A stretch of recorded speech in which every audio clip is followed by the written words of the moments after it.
Salut, c'est Anthony, soyez les bienvenus sur ce nouvel épisode de l'analyse mensuelle de mon PEA. Mais juste avant ça, j'ai une question à vous poser parce que je suis rentré de vacances il y a quelques jours. Ça m'a fait énormément de bien, on est parti 3 semaines. Ça m'a permis de me ressourcer, d'avoir de nouvelles idées. Et parmi ces nouvelles idées, donc c'est une toute petite idée, mais j'ai une question à vous poser sur le nom qu'on donnera à notre communauté. Parce que je trouve que c'est important de donner un nom pour vraiment avoir ce sentiment qu'on avance ensemble, qu'on est en train de se motiver mutuellement à franchir les différentes étapes vers l'atteinte de la liberté financière. Donc, j'hésite entre les ambitieux, les acharnés, les ambitieux acharnés. Donc, dites-moi ce que vous préférez parmi ces trois termes. Est-ce que même vous avez d'autres idées pour qu'on essaie de se donner un nom qui nous motive à vraiment faire ce qu'il faut jour après jour pour atteindre cette fameuse liberté financière? Donc, dites-le moi dans les commentaires. Dans cette vidéo, on basculera sur mon écran pour voir un petit peu ce qui s'est passé au cours de ces dernières semaines sur mon PEA. Je vais vous expliquer un petit peu ce que j'ai mis en place parce qu'il y a eu quelques changements. J'ai renforcé certaines lignes, j'ai rajouté une ligne sur mon PEA. Donc, on va voir ça en détail sur mon écran. Si ce n'est pas encore fait, je vous laisse 2 secondes pour cliquer sur le bouton s'abonner et faire grossir justement cette communauté de celles et ceux qui se donnent pour objectif d'atteindre la liberté financière en s'appuyant sur la bourse, l'immobilier, la création de business, voire les 3 piliers en même temps, et surtout qui gardent en tête que le mental conditionne au moins 80% de notre réussite. Donc je vous remercie et je vous retrouve tout de suite sur mon écran. Nous voici donc maintenant sur la plateforme de Saxo Investor. J'aime bien dire ce terme, j'ai presque l'impression d'être à Wall Street. Au niveau de la valeur du compte, donc on est sur 48 468 euros. J'ai effectué 1000 euros de versement récemment, donc on est sur un cumul de versement de 35 410 euros. Donc là, si on fait la différence entre la valeur du compte et le cumul des versements, on est quasiment à 13 000 euros. Donc 13 000 euros dans le positif, donc ça c'est plutôt bien. Au niveau de l'âge de mon PEA, on va se rapprocher des 6 ans. Donc là, dans quelques jours, le PEA va fêter ses 6 ans. Au niveau de la composition, donc je suis vraiment sur un objectif maintenant de diversifier et de rééquilibrer petit à petit parce que c'est vrai que j'étais quand même énormément exposé sur Total. Après, ça me fait pas peur plus que ça, mais c'est vrai que c'est quand même plutôt pas mal d'essayer de diversifier un petit peu plus. Donc là, j'ai acheté 4 actions de Air Liquide. Donc là, je commence à rentrer sur cette ligne d'actions. Un prix d'entrée de 147,08 €. Donc là, pour l'instant, on est dans le négatif, mais ça fait seulement 2 jours que je me suis lancé sur cette action. Ensuite, les autres actions n'ont pas changé. En fait, j'avais déjà ça sur le PEA du mois dernier. Et sur l'ETF, j'ai racheté 15 unités de cet ETF Lyxor S&P 500. Donc là, on est sur une quantité de 30 à un prix d'entrée moyen de 30,37 €. Donc là, on est un petit peu dans le positif. Donc ça, c'est les évolutions qu'il y a eu depuis le mois dernier. Après, bien évidemment, les prix actuels évoluent par rapport à ce qu'on avait la semaine, enfin pas la semaine dernière, le mois dernier. Au niveau de cette ligne, au niveau de la performance depuis la performance moyenne sur l'achat de ces différentes actions, on est dans le positif partout, sauf sur Air Liquide, mais là, ça fait vraiment très très peu de temps que je suis rentré sur cette action, comme je vous le disais. Après, on a AXA et Vinci qui sont pas très performantes depuis que je suis rentré sur ces sociétés. Après, voilà, moi, je suis sur un objectif long terme, donc ça fait pas forcément peur d'avoir une petite performance comme ça pour l'instant. Surtout que là, récemment, AXA a publié ses résultats semestriels et c'est vraiment très très encourageant. Donc là, je vous ai sorti un petit article sur ces résultats. Donc on voit que le ciel d'AXA s'est dégagé au premier semestre. Le deuxième assureur européen derrière Allianz a complètement effacé les traces de la crise sanitaire qui lui a coûté 1,5 milliard d'euros en 2020. Il a ainsi dégagé un bénéfice net de 4 milliards d'euros en hausse de 180% par rapport à l'an dernier et surtout de 71% par rapport à 2019 avant la pandémie. Le chiffre d'affaires, lui, a progressé de 7%.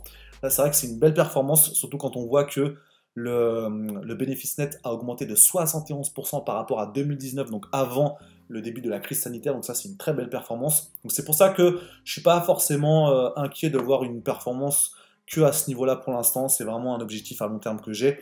Après, pour Vinci, c'est encore différent parce que eux, ils ont quand même été beaucoup plus impactés sur la crise sanitaire. Donc là, je vous ai sorti aussi un petit article intéressant. Donc Vinci hausse des résultats au semestre 1, mais pas de retour en 2021 au niveau pré-pandémique. Ils expliquent un petit peu... ouais, c'est là. Vinci a annoncé vendredi qu'il ne s'attendait pas à retrouver dès cette année le niveau de profitabilité d'avant la pandémie en raison du poids des activités de concession, en particulier des aéroports où le trafic reste faible dans certaines régions du monde. Donc là, on voit forcément qu'ils sont plus impactés que d'autres sociétés. Et voilà, c'est ce qui explique un petit peu pourquoi ils ont encore du mal à retrouver leur niveau d'avant pandémie. Mais voilà, comme je disais, c'est pas quelque chose qui m'inquiète plus que ça. Il n'y a vraiment pas de souci. J'ai confiance dans ces sociétés. Et en plus, quand on est sur un horizon à long terme, c'est encore quelque chose qui nous enlève de la pression. Donc ça, c'est un petit peu la composition de mon portefeuille à ce jour. Là, comme je vous disais, j'essaie vraiment de renforcer de plus en plus cette ligne au niveau de l'ETF Lyxor S&P 500. Après, je verrai si je me positionne sur d'autres ETF. Je ne me mets pas de pression. J'aime bien cet ETF. Je trouve que le S&P 500 a des très belles performances. Donc je renforce petit à petit cette ligne avec l'objectif de quasiment la renforcer chaque mois. Là aussi, dans mon PEA, en ce qui concerne les actions, je vais faire en sorte de mieux diversifier, de plus équilibrer, parce que comme je disais, c'est vrai que Total, c'est une société dans laquelle j'ai énormément confiance, mais c'est aussi bien de se rééquilibrer un petit peu plus par rapport à ce portefeuille. Donc voilà, c'est ce que je voulais vous montrer par rapport à mon PEA sur ce mois de... Donc là, au moment où je tourne la vidéo, on est le 4 août, mais c'est la performance par rapport au dernier épisode que j'avais fait il y a quasiment un mois, donc ça nous permet de voir un petit peu l'évolution. Juste après, on va basculer sur l'onglet performance pour voir un petit peu les avantages justement de cette plateforme Saxo Investor. Nous voici donc sur cet onglet performance qui est plutôt bien fait. Je trouve que c'est assez intuitif en fait, c'est joliment présenté, notamment cette partie rendement qui est très intéressante. Donc là, si on se met sur le point d'interrogation, on voit surtout écrit, je vous le remets en bas, le graphique vous permet de sélectionner votre propre indice de référence sur la base d'une liste de différents indices nationaux. Et ça, je trouve que c'est très intéressant parce que là, on a la performance de mon PEA et on peut la comparer par exemple au CAC 40. Et là, on voit que c'est quand même très parlant parce que ça permet aussi de répondre à cette fameuse question, est-il possible de battre le marché? C'est une question qui est très très importante, j'arrête pas de vous en parler en ce moment. Et ça permet vraiment de se comparer à un indice. Donc là, on peut aussi mettre le S&P 500 si on veut s'amuser à regarder ce que ça donne. Et voilà, c'est vraiment quelque chose qui m'intéresse. Je trouve que c'est vraiment bien d'avoir cette plateforme aussi intuitive avec des graphiques qui sont aussi parlants que ça. Donc après, voilà, ça dépend de la plateforme que vous utilisez. Moi, je suis sur Saxo Investor. Pour l'instant, je suis assez satisfait. Je trouve même qu'elle est encore mieux et plus intuitive que la plateforme d'avant. C'était sur Bink. Je trouve que là, c'est un peu plus intéressant, un peu plus sympa. Même si au début, j'avais du mal parce que forcément, dès que ça change, on perd un peu nos repères. Donc, j'étais un peu sceptique au début. Mais en fait, plus les mois passent, plus je me sens vraiment à l'aise sur cette plateforme. Dites-moi d'ailleurs dans les commentaires quelle plateforme vous utilisez pour votre PEA et quelles sont vos impressions et votre ressenti par rapport à cette plateforme. Nous voici maintenant arrivés à la fin de cette vidéo. Si elle vous a plu, mettez un maximum de pouces en l'air. Un grand merci pour les likes que vous mettez à chaque vidéo. C'est vraiment quelque chose qui fait énormément plaisir. Dites-moi dans les commentaires si vous aussi vous avez déjà un PEA, quelles sont les performances que vous avez, quels sont les objectifs que vous vous fixez. J'étais vraiment content aujourd'hui de faire cette vidéo comme à chaque fois parce que là, ça faisait quelques temps que je n'avais pas tourné de vidéo. C'était quelque chose qui commençait à me titiller parce que j'avais vraiment ce manque, ce besoin de faire des vidéos parce qu'à chaque fois, j'imagine que vous êtes en face de moi, que vous êtes dans la même pièce, qu'on peut discuter tranquillement de nos différents investissements. Ça, c'est vraiment quelque chose qui me plaît d'avoir ce sentiment d'avoir une communauté parce que c'est vrai qu'à l'inverse, quand on fait les choses tout seul dans son coin, il y a des moments où c'est compliqué parce que on est un être humain. Il y a des moments où ça devient plus dur. On a certaines idées négatives dans la tête parce que peut-être qu'on a raté telle ou telle chose, peut-être que nos performances ne sont pas au niveau que nous avions espéré. Donc c'est vrai que si on est tout seul, c'est compliqué de se rebooster par moment. Mais le simple fait d'avoir cette chaîne, le simple fait à chaque fois d'imaginer que vous êtes derrière l'écran à regarder ces vidéos, c'est vraiment quelque chose qui me motive à chaque fois à vous proposer du contenu le plus qualitatif possible. Donc un grand merci à vous.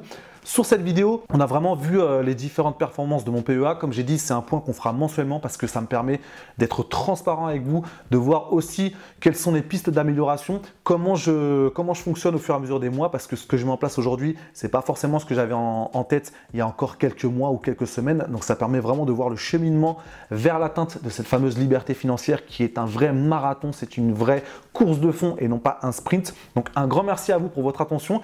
Pour tout vous dire, là, je vais éteindre la caméra, je vais me repréparer et je vais tourner une vidéo sur Tony Robbins pour faire un retour d'expérience sur mon séminaire auquel j'ai assisté en 2010, donc ça fait 11 ans. Donc je me prépare pour tourner cette vidéo. Merci pour votre attention et je vous dis à très bientôt pour la prochaine vidéo.